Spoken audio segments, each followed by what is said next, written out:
हरिओम. योगदास श्री जयगणेश जोशी यांनी निरूपण केलेले कैवल्य उपनिषद मंत्र क्रमांक 6 या मंत्राचं निरूपण जरा विस्ताराने आहे. आता पुढे.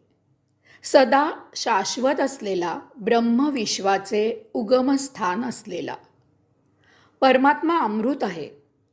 परमात्मा अमर आहे. परमात्मा सदा शाश्वत आहे. विश्व आपोआप निर्माण झालेले नाही, ते कशातून तरी निर्माण झालेले आहे, उत्पन्न झाले आहे. कारण काहीही नसण्यातून काहीही निर्माण होत नाही. निर्मितीला कशाचा तरी आधार असावा लागतो. याचा अर्थ या विश्वालाही कशाचा तरी आधार आहे. हे विश्व कशातून तरी निर्माण झाले आहे. याचबरोबर विश्व निर्मित करण्यासाठी जी काही प्रथम शक्ती ऊर्जा होती ती स्वयंभूच असायला पाहिजे. कारण तिला निर्मितीला उद्युक्त करायला तिथे आणखी कोणी नव्हते. ती शक्ती तिची तीच उत्स्फूर्तपणे निर्माण करती झाली. तसेच हेही ओघाने चाले की जरी हे निर्मित लुप्त झाले तरी ती मूळ शक्ती जशीच्या तशीच राहणार आहे. एरवी ते स्वयंभूपणे निर्माण करणे शक्य नाही. एरवी ते प्रथम असणे शक्य नाही. त्या मूळ शक्तीला कोणीही निर्माण केलेले नाही. त्यामुळे तिला कुणीही नष्टही करणार नाही. याचाच अर्थ ही मूळ शक्ती ऊर्जा अमृत अमर सदा शाश्वत आहे. परमात्मा सदा शाश्वत आहे.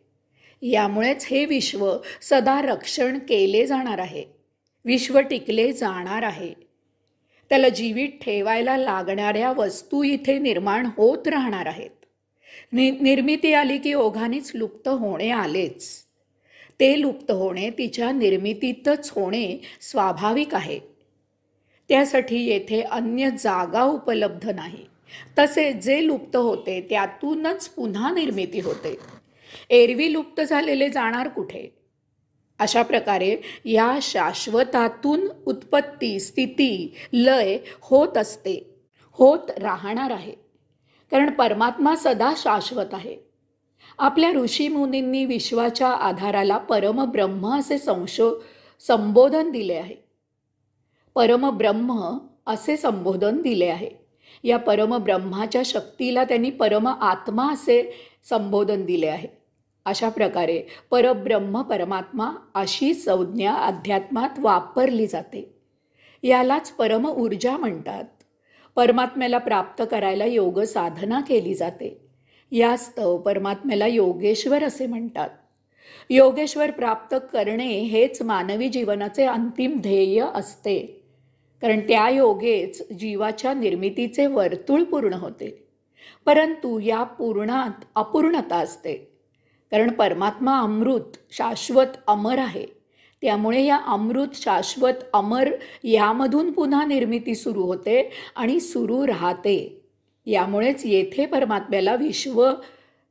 परमात्म्याला ब्रह्मा विश्वाचे उगमस्थान असलेला असे म्हटले आहे. ब्रह्मविश्वाचे उगमस्थान असलेला. त्यामधूनच विश्वाची निर्मिती झाली. परमब्रह्म हे परम आत्म्याचे कोंदण आहे.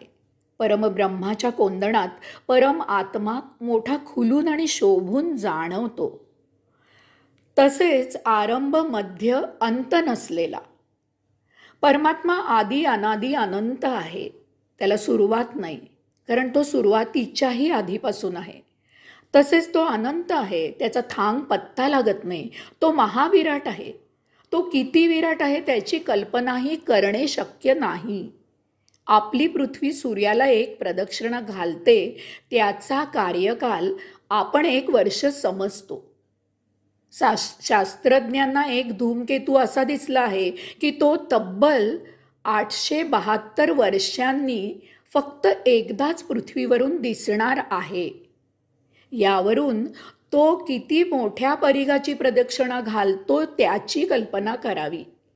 या विश्वाचा पसारा किती पसरलेला आहे याची कल्पनाच केलेली बरी.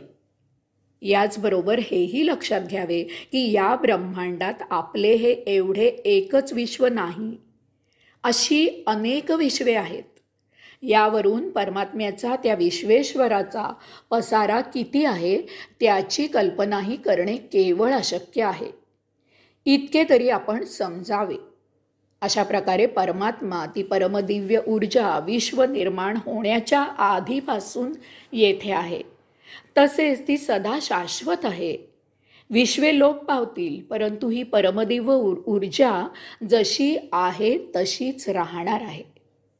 त्यामुळे परमात्मा आदी अनादी अनंत आहे. येथे ऋषी म्हणतात की परमात्मा आरंभ मध्य अंत नसलेला आहे. आरंभ आणि अंत नसलेला याचे आपण निरूपण केले. येथे परमात्मा आरंभ आणि अंत नसलेला याचबरोबर मध्य नसलेला आहे असे म्हटलेले आहे. हे तर्कशास्त्राप्रमाणे बरोबरही आहे, परंतु याचबरोबर ते महाविलक्षणही आहे. कारण परमात्मा आहे हे निर्विवाद आहे. ज्याला एकही टोक नाही, ज्याला एकही सीमा नाही, त्याला मध्य असणे असंभव आहे. आणि तरीही ती गोष्ट अस्तित्वात आहे असे म्हणण्यासारखे हे आहे. हे म्हणजे नदीला दोन्हीही किनारे नाहीत, त्यामुळे तिला मध्यही नाही, आणि तरीही नदी वाहत आहे असे काहीसे म्हणण्यासारखे आहे. एखादी गोष्ट असायला निदान एक टोक तरी असावे. फार तर ती गोष्ट त्या टोकाच्या आधारे लटकत आहे असे म्हणता येईल. येथे तसेही नाही. परमात्म्याची हीच महाविलक्षण अनोखी ओळख आहे. परमात्म्याला आरंभ मध्य अंत नसलेला असे म्हणण्याचे कारण म्हणजे परमात्म्याचे पसरणे हे सपाट पसरणे नाही आहे, तर ते चेंडूप्रमाणे पसरणे आहे. चेंडूच्या कोणत्याही भागाला आपण सुरुवात किंवा मध्य किंवा शेवटचे टोक असे म्हणू शकत नाही. सर्वच भाग हा आरंभ किंवा मध्य किंवा अंत असू शकतो. याचाच अर्थ इथे आरंभ मध्य अंत असे काहीही नसते. जे काही आहे ते आहे, ते तसेच आहे. यावर आणखी काही बोलणे अशक्य आहे. यामुळेच ते तर्कातीत आहे, कल्पनातीत आहे, शब्दातीत आहे. ते अनाकलनीय आहे. याचे आकलन करून घ्यायचे आहे. आपण त्याचा केवळ आनंद घ्यायचा आहे. परमात्मा त्याच्यासारखा म्हणजे केवळ त्याच्यासारखाच आहे. तो इतर कशासारखाही नाही. तो जसा आहे तसाच आहे. त्याचे याहून आणखी काही वर्णन करणे शक्य नाही. मूल जन्माला आले की तमाम आप्तजन तो कोणासारखा दिसतो यावर एक छान परिसंवाद घेतात. प्रत्येकाचे मत निराळे असते. ते एकच एक मूल प्रत्येकाला निराळे भासते. याचाच अर्थ ते मूल कोणासारखेही दिसत नसते. ते केवळ त्याच्यासारखेच दिसत असते. परमात्मा एकमेवाद्वितीय आहे. येथे त्याच्यासारखे अन्य काहीही नाही. विश्वनिर्मिती होण्याआधी एकमेव परमात्माच इथे होता. विश्वासह विश्वातील प्रत्येक वस्तू परमात्म्यामधूनच निर्माण झालेली आहे. परमात्म्याची तुलना कशाशीही होऊ शकत नाही.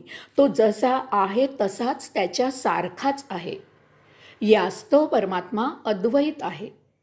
ही महाविलक्षण भाषा आहे.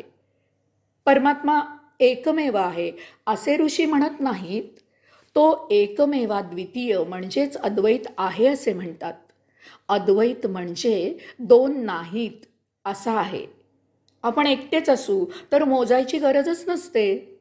केवळ मी आहे असे सांगून पुरते. तसेच परमात्मा आहे असे ऋषी सांगत आहेत. त्याची संख्या सांगण्याचे कारण नाही, कारण परमात्मा हा सदा अद्वैतच असू शकतो. त्याच्यासारखे अन्य काहीही नसल्यामुळे तो एकटा आहे असे म्हटले नाही, तर तो तुलना करण्याच्या पलीकडे आहे असे सांगितलेले आहे. तो दोन असूही शकत नाही, म्हणून तो दोन नाही असे सांगितलेले आहे. एक असल्यास आरसा दाखवून किंवा पाण्यात स्वतःच्याच प्रतिबिंबाशी तुलना होऊ शकते. परमात्म्याबाबत हेही शक्य नाही. त्याचे प्रतिबिंब असू शकत नाही. स्वतःची स्वतःशी स्वतः इतकीही तुलना करणे शक्य नाही. म्हणून ऋषी म्हणतात की परमात्मा एकमेवाद्वितीय आहे, अद्वैत आहे, सर्व व्यापक. परमात्म्यामधून हे विश्व आणि त्यातील तमाम वस्तुजगत निर्माण झालेले आहे. त्यामुळे येथे एकही वस्तू अशी नाही की ज्यात परमात्मा ते परमचैतन्य नाही. सजीव, निर्जीव, चल, अचल अशा प्रत्येक वस्तूनी वस्तूमध्ये परमात्मा ते परमचैतन्य ठासून भरलेले आणि व्यापलेले आहे. येथील कोणताही सजीव परमचैतन्याशिवाय जीवित असू शकत नाही. सजीवामधून चैतन्य दूर झाले की सजीवाला मृत्यू येतो. सजीवाची ही खूणच आहे की त्यात चैतन्य कार्यवाहित होत आहे. ते तसे कार्यवाहित होणे थांबले की सजीवाचा देह मृत होतो. देहपतन झाले की त्यातील चैतन्य त्यामधून दूर होते.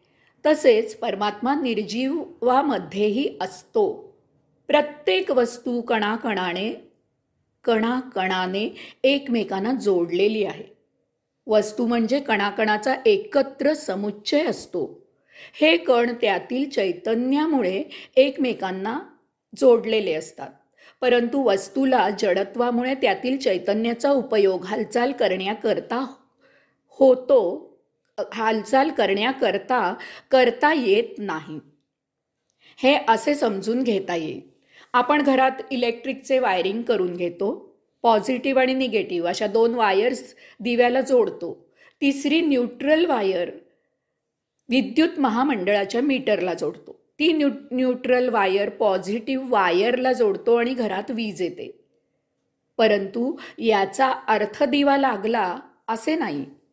परंतु जेव्हा आपण ती वीज दुसऱ्या निगेटिव्ह वायरला जोडतो म्हणजेच बटण दाबतो तेव्हा दिवा लागतो. पॉझिटिव्ह वायरने आपण घरात वीज आणली परंतु तिचा उपयोग दिवा लागण्यात झाला नाही. परंतु जेव्हा आपण निगेटिव्ह वायर आणि पॉझिटिव्ह वायर जोडली तेव्हा दिवा लागला. सजीव आणि निर्जीव यांच्यात चैतन्य असते. परंतु सजीव त्या चैतन्याचा उपयोग करतात आणि निर्जीव त्या चैतन्याचा उपयोग करत नाहीत. सजीव चैतन्याचा उपयोग करू शकतात कारण तसा उपयोग करून घेण्याची यंत्रणा त्यांच्या देहात असते. निर्जीवांमध्ये चैतन्य असते परंतु त्यांच्या देहात चैतन्याचा उपयोग करून घेण्यासाठी यंत्रणा नसते. येथे ऋषी म्हणतात की परमात्मा सर्व व्यापक आहे. सजीवांप्रमाणे तो निर्जीवातही आहे. सजीव निर्जीव यांच्या अतीत सूक्ष्म रूपाने सर्वत्र आहे. उदाहरणार्थ तो वातावरणातही आहे. चैतन्याच्या अस्तित्वामुळे वातावरणात अनेक घटना घडत असतात. उदाहरणार्थ वातावरणातील ऑक्सिजन आणि हायड्रोजन यांच्या विशिष्ट H2O संयोगामुळे पाणी तयार होते. आता समजा आपण ऑक्सिजन आणि हायड्रोजन विशिष्ट H2O प्रमाणात मिसळले तर पाणी तयार होत नाही. कारण तसे होण्यासाठी वातावरणातील चैतन्य जी प्रक्रिया करत असते ती प्रक्रिया आपल्याला करता येत नाही. पाऊस याच्या आधी वातावरणात किडे तयार होतात. हे त्या चैतन्यामुळे होतात. येथे सांगायचा मुद्दा असा आहे की परमात्मा सजीव निर्जीव यांच्या अतीत सर्वत्र आहे. परमात्मा सर्व व्यापक आहे. परम कैवल्यानंदी परमात्मा केवळ अद्वैत असे नाही तर तो अद्वितीय आहे. तो द्वैताच्या अतीत आहे. आपण आयुष्य द्वैतावर जगत असतो. आपल्या आयुष्यात पापपुण्य, सुखदुःख, नरक स्वर्ग, वर खाली, डावे उजवे, धर्म अधर्म, न्याय अन्याय अशी अनंत प्रकारे 2 विरुद्ध टोकाची वर्तणूक होत असते. यातच आपण जीवनाचा उपभोग घेत असतो. आपण नेहमी पाप म्हणजे काय, पुण्य म्हणजे काय याचा विचार, याचा अंदाज घेऊन वागत असतो. किंवा धर्म म्हणजे काय, अधर्म म्हणजे काय याचा विचार, याचा अंदाज घेऊन वागत असतो. किंवा न्याय म्हणजे काय, अन्याय म्हणजे काय याचा विचार, याचा अंदाज घेऊन वागत असतो. साधे रस्त्याने जाताना कायदा काय आहे याचा विचार करून वाहन चालवत असतो. समाजात वावरत असताना नैतिक म्हणजे काय, अनैतिक म्हणजे काय याची काळजी घेत वर्तणूक करत असतो. आपले आचरण सहजच सुंदर नसते. त्यासाठी आपल्यावर कसला तरी अंकुश असतो, मानेवर जूव असते. आपण स्वाभाविकच नैसर्गिक वागत नसतो. कोण काय म्हणेल याचा विचार करत व्यक्त होत असतो. आपल्या सभ्यपणाला, नैतिकतेला, प्रतिष्ठेला, प्रतिमेला आपल्याला जपावे लागते. ती आपोआप जपली जात नाही. आपल्याला मी कोण आहे, कसा आहे, हे मुद्दामहून आपल्या आचरणातून जगाला दाखवावे लागते. आपण आपली नैतिकता, तीच आपली प्रतिष्ठा, तीच आपली प्रतिमा असे होत नाही. ते मन, बुद्धी, विवेक, संयम जागृत ठेवून कसरत करून करावे लागते. यामुळेच आयुष्य मोकळेपणाने जगले जात नाही. वास्तविक जीवन स्वच्छंदानंदी जगले जावे. प्रभूला अपेक्षित असे ब्रह्माचरण म्हणजे या विश्वाची लीला अनुभवणे आहे. तसे नसेल तर ते वस्तुजगताचा उपभोग असेल, जन्ममरणाच्या फेऱ्यांची संख्या वाढवत बसणे असेल. ते वाईट असेलच असे नाही, ते चांगलेही असेल, परंतु ते द्वैताच्या अतीत केवल नसेल. आपले आयुष्य कसे सहज सुंदर असावे. साधू संतांची ओळख म्हणजे सहज बोलणे, तरी प्रभुनाम अशी असते.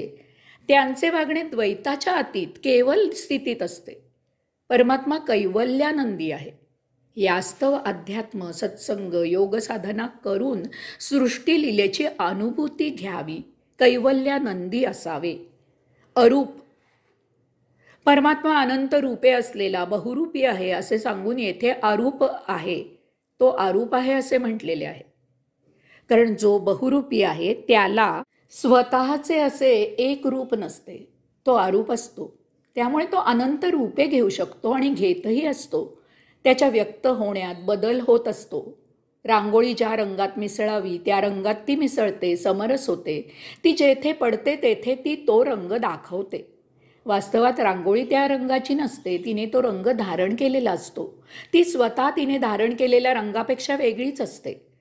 एखादा अभिनेता अनेक नाटकातून निरनिराळ्या भूमिका करत असतो, परंतु याचा अर्थ तो तसाच स्वतः तसा नसतो. तो काहीतरी निराळाच असतो. तो करत असलेल्या भूमिकांच्या पलीकडे असतो. वाळू पोत्यात भरली की त्या पोत्याचा आकार धारण करते. तीच वाळू आपण जर बादलीत भरली तर तीच वाळू त्या बादलीचा आकार धारण करते. वास्तवात वाळूला स्वतःचा असा आकार काहीही नसतो. ती नदी किनारी किंवा समुद्र किनारी नुसतीच पसरलेली असते. परब्रह्म परमात्मा अथांग विराट आहे. त्याने हे विश्व व्यापले आहे आणि वर तो त्याच्या बाहेरही अनंत उरला आहे. तो किती आहे त्याचा थांग पत्ता लागत नाही. त्याला रूप नाही, तो अरूप आहे. तो या सृष्टीत जडाच्या माध्यमातून व्यक्त होतो. याचा अर्थ तो स्वतः जसा आहे तसा कधीही व्यक्त होत नाही आणि होऊही शकत नाही. तो जे जड धारण करतो ते त्यावेळी त्याचे रूप असते, ते तात्पुरते असते. धारण केलेल्या जडाच्या आयुष्यापुरते असते. ते जड नष्ट झाले की त्यातील सूक्ष्म परमात्मा अदृश्य होतो, त्यामधून दूर होतो. त्यामुळे परमात्मा अरूप आहे असे सांगितलेले आहे. अद्भुत, अद्भुत याचा शब्दशः अर्थ म्हणजे या विश्वासह विश्वातील सद्य आणि होऊन गेलेल्या वस्तू जगतापेक्षा काहीतरी निराळे असणे. काहीतरी अघटित घडणे म्हणजे अद्भुत घडणे. परमात्मा अद्भुत आहे. या विश्वात होऊन गेलेल्या आणि होत असलेल्यापेक्षा परमात्मा पूर्णपणे निराळा, आगळा वेगळा आहे. त्याच्यासारखे येथे अन्य काहीही नाही आणि असूही शकत नाही. तसेच परमात्म्याकडे परमात्म्याच्या म्हणून अशा काही गोष्टी आहेत की त्या इतरांकडे इतर ठिकाणी असणे शक्य नाही. उदाहरणार्थ आत्मशक्ती. ही शक्ती इतरत्र नाही. अशी शक्ती कुणीही निर्माण करू शकत नाही. किंवा सजीवांच्यात मादीची जननशक्ती, अशी शक्ती कुणीही निर्माण करू शकत नाही. ती निसर्गतःच सजीवात आणि ती सुद्धा मादीकडे आहे. किंवा सजीवाचे शरीर, देह, असे शरीर देह निर्माण करणे कुणालाही शक्य नाही. किंवा वस्तुजगत पूर्णपणे नष्ट करणे असे होणे शक्य नाही. वस्तू जगताचे रूप, आकार, रंग, गुणधर्म इत्यादी बदलतात, परंतु वस्तू जगत पूर्णपणे नष्ट होत नाही. ते कोणत्या ना कोणत्या तरी स्वरूपात शिल्लक राहते. किंवा ऋतू, आपण ऋतू निर्माण करू शकत नाही. अशी अनेक उदाहरणे देता येतील की जी त्या योगेश्वराची, त्या विश्वेश्वराची, त्या परमचैतन्याची, त्या परब्रह्म परमात्म्याची म्हणून खास वैशिष्ट्ये आहेत. यास्तव त्याला अद्भुत असे ऋषी म्हणत आहेत. अशा आत्मब्रह्माचे चिंतन करावे. परमात्मा अचिंत्य, अव्यक्त, अनंत रूपे असलेला, मंगलमय, प्रशांत, सदा शाश्वत असलेला विश्व ब्रह्मविश्वाचे उगमस्थान आणि कोंदण असलेला, तसेच आरंभ, मध्य, अंत नसलेला, एकमेवाद्वितीय, सर्व व्यापक, परम कैवल्यानंदी, अरूप, अद्भुत आहे. असा हा परब्रह्म परमात्मा सर्वोच्च आहे. तोच सुरुवात आहे, तोच मध्य आहे आणि तोच अंतिम आहे. आणि त्यामुळे तोच आदी, मध्य, अंत या पलीकडे अतीत आहे. त्याच्यानंतर आणखी काहीही नाही. त्याला प्राप्त केले की आणखी काही मिळवायचे शिल्लक राहत नाही. त्याला प्राप्त केले की सर्व काही मिळते. यास्तव अनेक गोष्टी मिळवत आयुष्य झगडत दडपण घेत जगण्यापेक्षा या एकाला प्राप्त करावे. हे प्राप्त करणे महा आनंददायी आहे. तेथे झगडा तर नाहीच, उलट मधुर महादिव्य परम प्रेम आहे.